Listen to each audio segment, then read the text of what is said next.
Hi, folks. This is Don Meissner with the North Country Fishing Report. You know, I recently have been doing some videos with my buddy Dave Swanson, and we've put them out there. We've actually included some of these radio spots that I do. But it's interesting to see the response because one of the things over these last few weeks that I've been talking to you about every single time I come on is safety.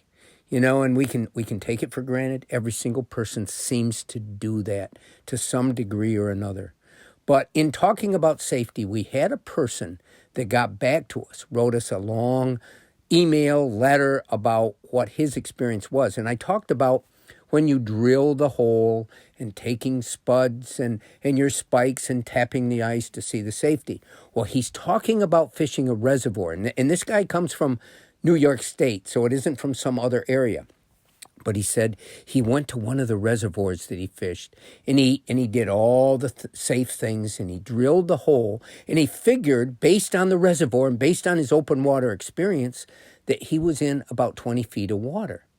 So, and this is real. I'm telling you what I'm about to tell you right now. I want you to put your imagination scope on your brain right now and think and picture what this guy is going to tell us. He says he drilled the hole, and it was about 5 inches or 4 inches thick, just about the minimum of what we're talking about safety. I know they talk 2 inches, but we'll say 4 or 5 inches. And he got the hole drilled, and he peeked down in the hole to see if he could see a fish.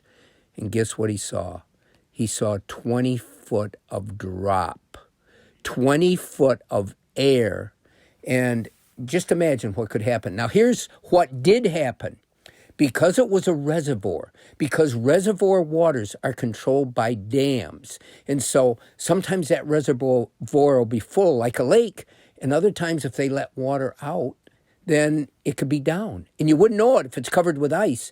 So if we go through the ice and then we risk the possibility of exposure and death through drowning.